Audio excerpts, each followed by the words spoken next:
My name is Ellis, and I'm the Mortician of a small mortuary in a rather sleepy, medium-sized town in Western England. A few months ago, I received an assistant named Brett. He's a tall, lanky guy with shaggy, deep black hair and a rather gaunt face, with a wide mouth and thin lips. I was surprised when I first met him, because of how closely he resembled the creepy vampiric gravedigger stereotype you sometimes see in gothic horror movies or something. But he seemed a pretty nice guy. He was pleasant and talkative, and he was very empathetic when talking to grieving family members and showing them the right resources to go to help them through the difficult process. These past few weeks there have been incidents of body parts going missing from the cadavers. Mainly eyes and fingers, as well as other things like blood-covered gauze and bandages. Brett had chalked it up to rats and mice sneaking into the morgue and scavenging from the corpses and the bio-waste bins. I'd agreed with him and took the proper precautions to prevent it from happening again. You know, getting an exterminator and all that. And the exterminator had claimed to have not found any evidence of rodent infestation on the premises. But the body part snatching persisted, and eventually an entire hand went missing from a cadaver, and the dead man's family was fuming when I told them about it. Brett threw out his rodent infestation theory, and instead said that it might be a bigger animal, like a fox that had snuck in and made a den somewhere in the building. So I searched the entire building, every nook and cranny, and didn't find any evidence of a fox. I started to freak out now. Started thinking up all kinds of theories of what might be causing the problem. But last night I finally found the root of the problem, and the root was Brett himself. I feel sick to my stomach, horrified by the fact that I've been around this guy for so long, chummy with him, completely unaware of his true nature and the horrific stuff that he's been doing. Here is how I found out. We'd just received a body of a drowning victim, female, mid-20s. She'd gone for a midnight swim in the local river during a goddamn storm, with her boyfriend nonetheless, while they were both drunk off their asses.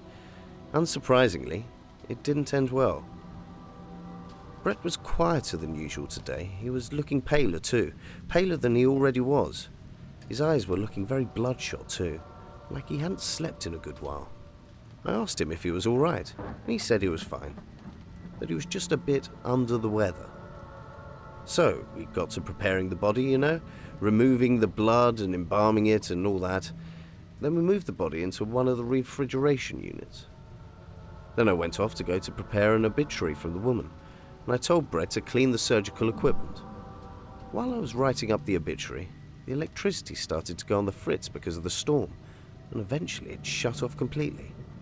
I was later told that one of the power lines had been struck by a bolt of lightning. I was understandably beyond pissed off at this, but luckily we had a portable backup generator. The problem was it had to be manually switched on, meaning I had to brave the pelting rain outside to rejuvenate the power inside the building. After switching it on, I dried myself off and went to go and check on Brett. He had only cleaned about a quarter of the equipment. The rest of it was still filthy. I noticed the surgical saw was missing too. It began to dawn on me then, as much as I did not want to believe it. I slowly walked to the refrigeration room, my mind wrestling with itself as I tried to think up some rational reasons for why Brett had taken the saw, and tried to fight off the possibility that he may have had something to do with the missing body parts. I peeked into the refrigeration room. The unit that we had stored the woman's body inside was partially open. Now, feeling very anxious, I hesitantly approached the unit and then slowly etched it open.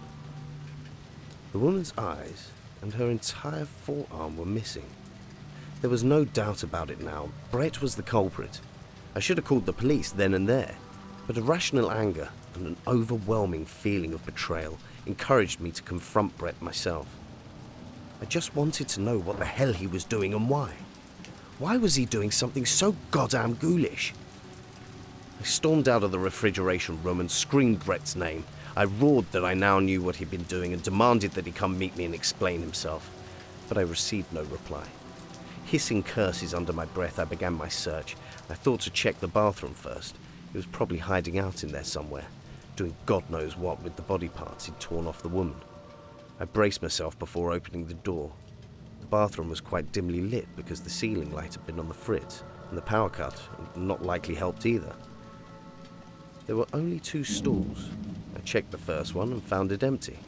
Then I checked the second one and found it to be locked. I banged on the door and shouted, "Brett, get out here now!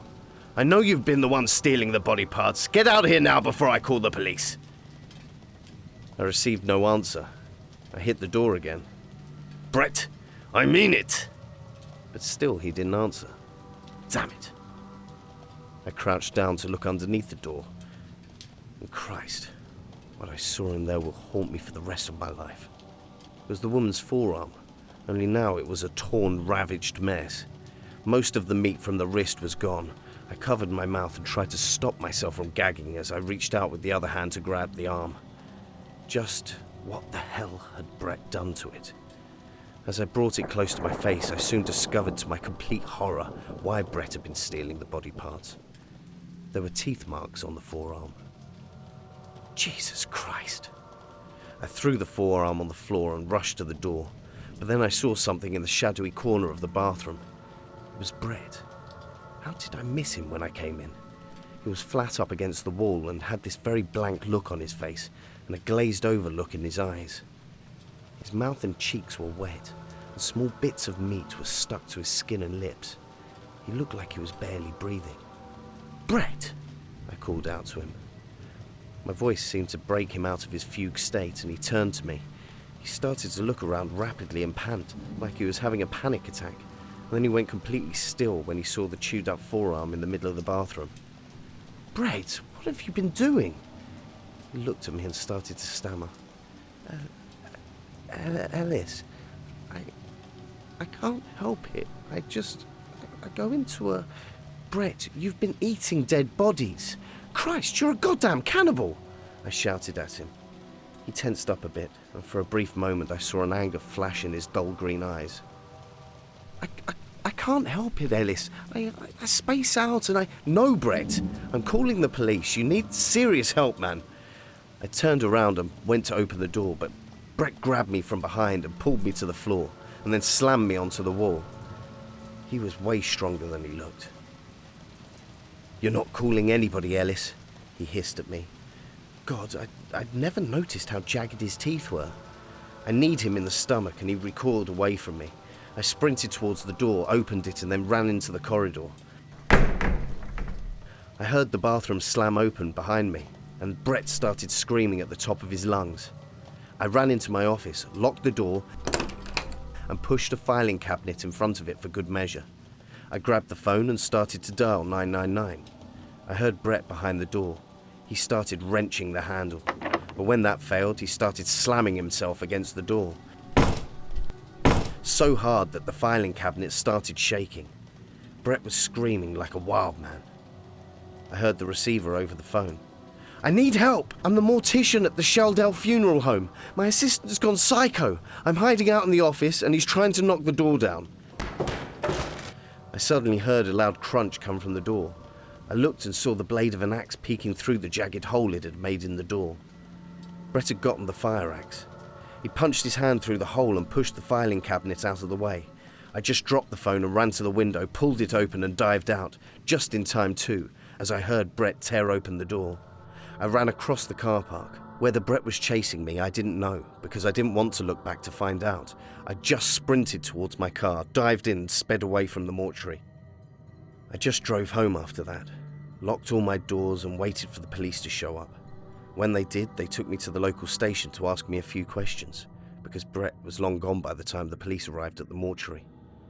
I told them about what Brett had been doing, the body parts stealing, the dead body cannibalism. Now he'd gone savage and tried to kill me with an axe. I've just been holed up inside my house ever since, and I haven't dared to go back to the mortuary. The police are currently on a manhunt for Brett, but they still haven't located him. I just really hope I don't ever have to see him again. What really creeps me out about this whole thing is how Brett was so easily able to hide his activities from me for so long.